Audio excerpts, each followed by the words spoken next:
আসসালামু আলাইকুম বন্ধুরা, আমি আছি মোহাম্মদ আলিফ টিউনজারের পক্ষ থেকে। আমরা আজকে অষ্টম শ্রেণীর গণিত বইয়ের এটা হলো 11তম অধ্যায়।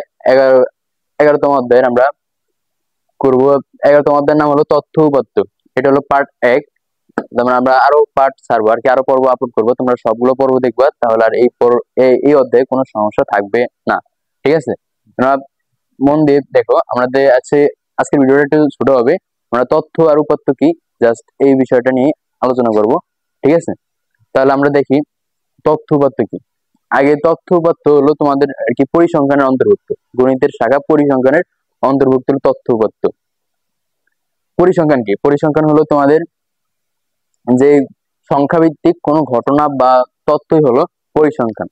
আর পরিসংখ্যানের ভিতরে যে সংখ্যাগুলো থাকে না, যেগুলো, এই সংখ্যাগুলো কিন্তু একটা উপাত্ত। ঠিক আছে, উপাত্তই হলো কিন্তু পরিসংখ্যানের কাঁচামাল। ঠিক আছে, এগুলা, এটা হলো একটা উপাত্ত, এটা হলো একটা পরিসংখ্যান পুরোটা। এটা হলো পুরোটা একটা পরিসংখ্যান।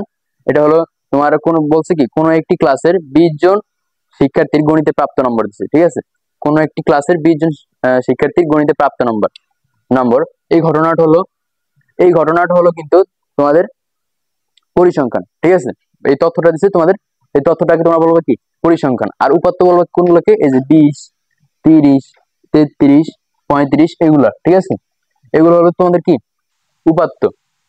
ঠিক আছে, তাহলে উপাত্ত কোনগুলো আর পরিসংখ্যান কোনটা, তোমরা আসলে আশা করি বুঝতে পারছো।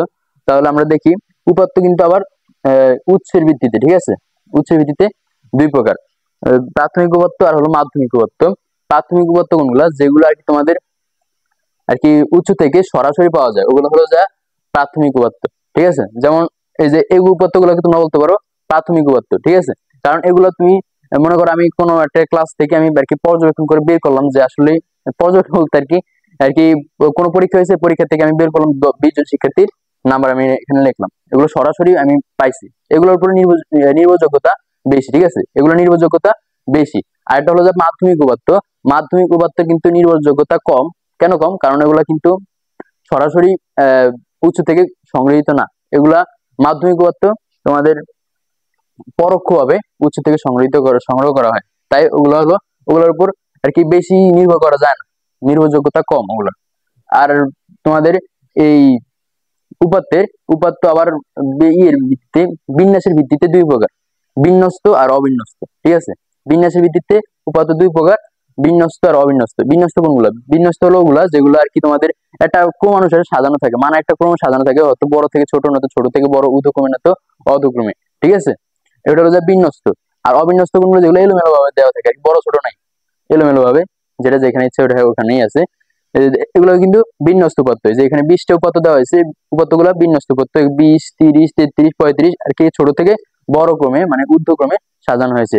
তাহলে আমরা আজকে এই পর্যন্তই বিদায় নিচ্ছি। সবাইকে ধন্যবাদ। আল্লাহ হাফেজ।